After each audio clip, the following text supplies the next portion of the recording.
Should the Ten Commandments be allowed in public schools? It's a very controversial subject.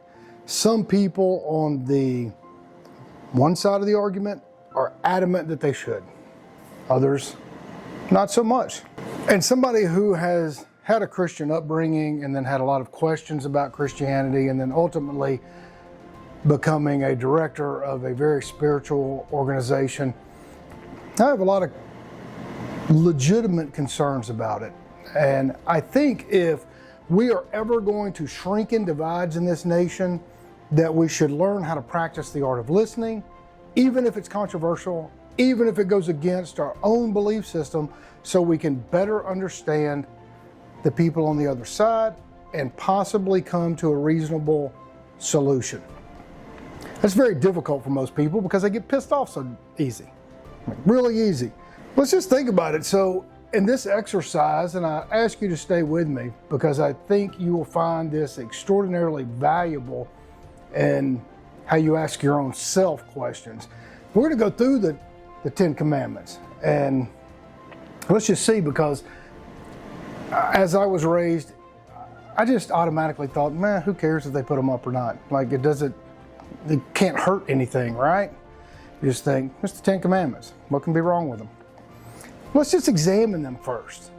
Thou shalt have no other gods before me.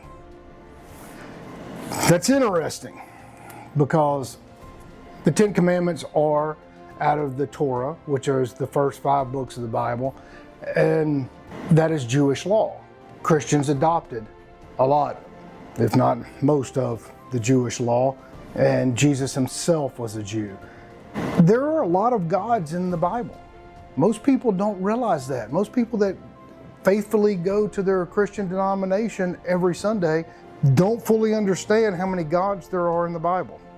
Not only that, there are gods of very reasonable, kind-hearted, beautiful people around the world. My own personal opinion is they all derive from the same place. I don't believe, my beliefs are irrelevant. Let's just keep those apart. But that poses a little bit of an issue. So if there's so many gods, according to God and Jehovah in the Old Testament, is it not unreasonable to just question a very vengeful God of the Old Testament? Like, I'm not sure that a reasonable person, whether they're Christian, Hindu, Muslim, or any of the other massive variety of religions, can say when they read the Old Testament, wow, that is a very vengeful God. I'm not so sure I agree with that. That's one thing. And that sparks a lot of people's anger, one way or the other. And then you say, there shall not make unto thee any graven images. That seems reasonable, right? You think, okay, well, don't make a bunch of statues and things or any other worshiping idols or that you worship. And so, but then you have to take into consideration the billion Catholics, that Baptists, Methodists, many other ones. Some of them do, some of them don't. Depends exactly which type. But they have big crosses. They have statues of Jesus on the cross. A lot of religions have Mother Mary, and they pray to those things. You'll see them in churches, not only in the United States, but around the globe, where they're actually praying as though that image was God. And in their heart, many of them are actually praying to the higher being, although doing so through a vehicle of a statue or a picture or some relic. So is that what we put in schools? Something that is not so easy. And then you say, all right, well, let's just keep on going, Kev. It's, thou shalt not take the Lord thy God's name in vain. I don't particularly like the word GD. I have a few select cuss words that I just happen to use every now and then as a lazy form of communication. But GD means God is actually damning something. Like, so does that take the Lord's name in vain? So what is taking his name in vain? Because his name is actually Jehovah, Yahweh, El. Some people say Jesus is actually the name. But the letter J is a new letter. It's about 500 years old. So you don't even pronounce it the same. It doesn't even say it. So for modern day humanity, it's almost impossible to take the Lord's name in vain because we're not even pronouncing it correctly. And nobody's really for certain what it is. I mean, it's pretty clear in the Torah, the first 5 books of the Old Testament, that Jehovah is his name, if you believe and subscribe to that notion. But again, there were no J's. It's fascinating. So nobody really knows what that means. A lot of guesses. But then you move on, observe the Sabbath day to keep it holy. Well, most people in this country, they worship on Sunday. Well, Sunday is not the Sabbath. The Sabbath is Saturday. And we changed our calendars a little over 1900 years ago. And the date, Sunday, starts the work week. It starts the actual week, not the work week. It starts the week. Saturday is the end. Saturday is the day. And if we are to keep the Sabbath holy, observe the Sabbath day to keep it holy, if you go by the Old Testament, well, there's quite a few examples of where you cannot do any work whatsoever. That includes, if it's cold outside, going to gather a little firewood to keep you and your family warm. And there's a clear story in the Bible where the Bible police run around and they stoned to death a guy collecting firewood. So is that the kind of Saturday that we're subscribing to? It's just interesting. I'm just asking y'all, because it's easy to see how some people could get a little upset teaching their kids in a public school that, and honor thy father and thy mother. That's a really controversial one, because there are many of us that have had wonderful parents, just beautiful, wonderful parents doing the best they can to raise us how they think is appropriate. But what about the drunk father that comes home and the kids see them beating their mom? They beat them. What about the abandonment that a child feels because, their dad walked out and left forever, or their mom walked out and left forever? Do you honor them? Like, there are no caveats in this. It just says honor thy father and mother. Well, there is a huge population in this country, especially in public schools, where that is not applicable. You can't honor them. There's nothing to honor. So that falls on a lot of people's hearts as a contrived and forced sort of notion. Where others, like me, I love honoring my mother. I have the best mom in the world. And then, thou shalt not murder, or thou shalt not kill. Man, that's a tough one too, because we're a country that sells the most military product out of anybody by far around the world to destroy nations, cities, families, moms, kids, dads, brothers, sisters. Like, we're doing it nonstop around the world. So why would we have that up there when we don't subscribe to that notion? We allow our elected officials to do these things, and we have for many, many decades. It's a difficult proposition, especially in the Old Testament, where Jehovah is committing genocide constantly. He's constantly warring with other gods, constantly telling them to destroy, constantly putting plagues on people. So which is it? Does anybody see how that could be a confusing message to a young child without really proper instruction? How about self-defense? Is anybody going to start to walk into their house and they see a window broken, they hear their wife scream, their kids are running frantic, and all of a sudden, you see a group of guys about to or in the act of raping your wife? Do you shoot them? A lot of people say yes. A lot of people say, we'll call the cops or whatever.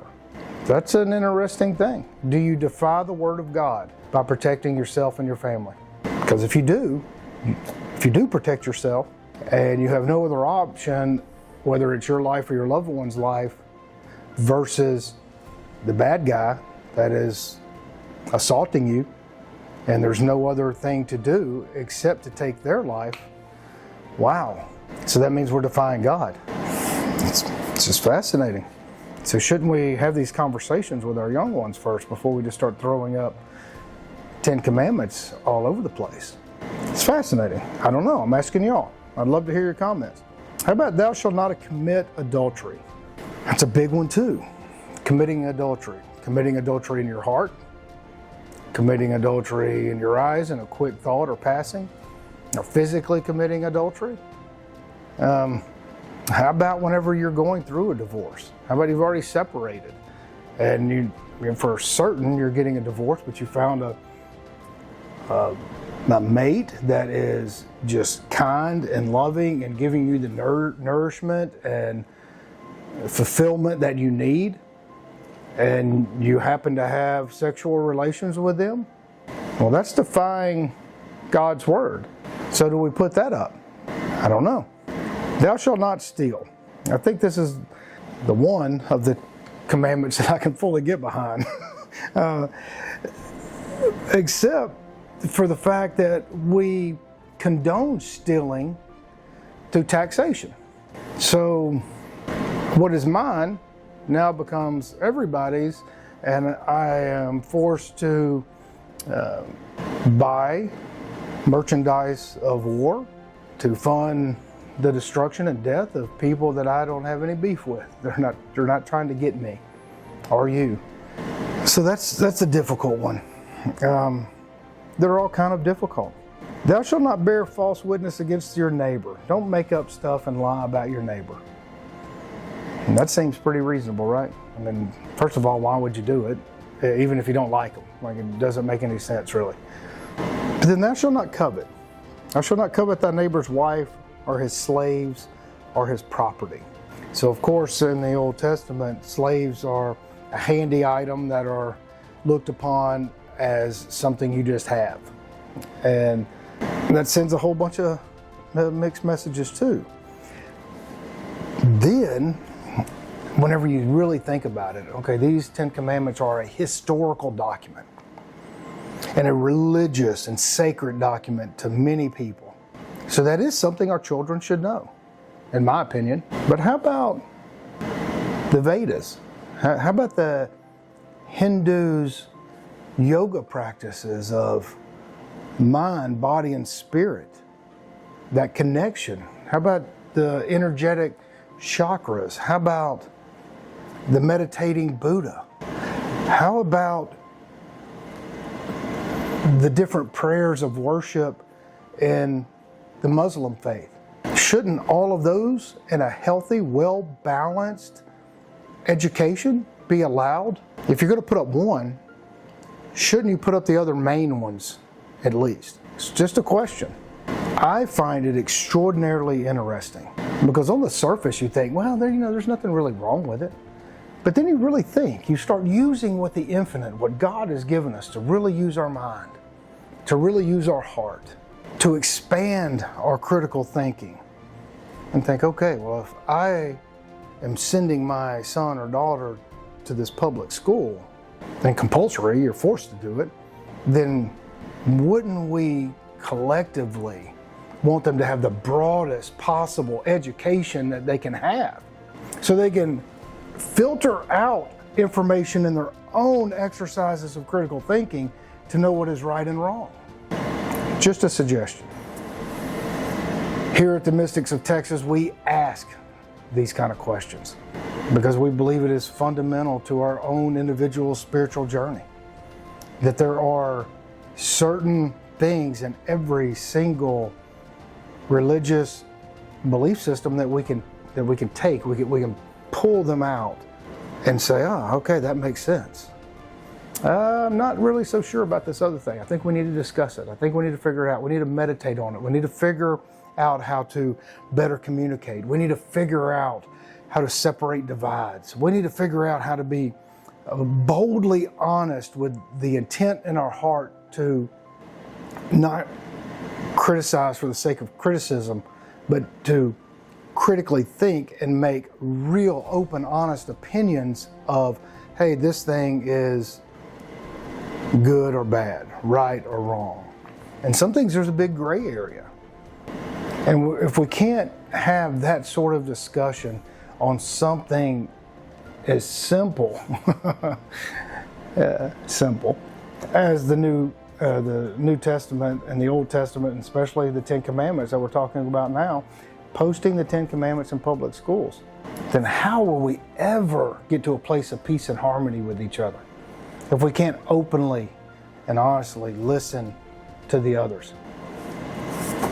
Because what I just said makes perfect sense if you're a fundamentalist of the Bible and you believe adamantly that the Ten Commandments should be posted everywhere. That other argument is pretty reasonable. So if you're going to post them, there should be some really good discussions and classes on what do these things mean. And then we can't isolate that in a system that is supposed to have a separation of church and state. Because if we institute one forced religion, then that means if you are of any other denomination, any other thing other than that, then you're forced to do it. And do we want to live in a society that forces us to believe things in our spiritual nature that go against our spiritual nature and our understanding of what is right and just? It's a fascinating conversation, and I appreciate you joining us.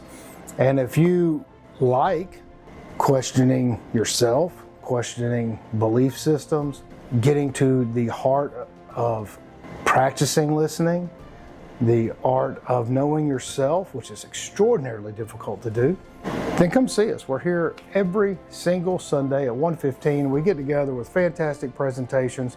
We talk about subjects like this, but primarily the whole massive array of topics that get to the heart of who we are. How do we maintain and build trusting, safe, good relationships, and then ultimately be good stewards of the land, be thankful and have true gratitude for clean, healthy, safe food, and to connect to the infinite. These universal energies that are in me, they're in you, they're in everything.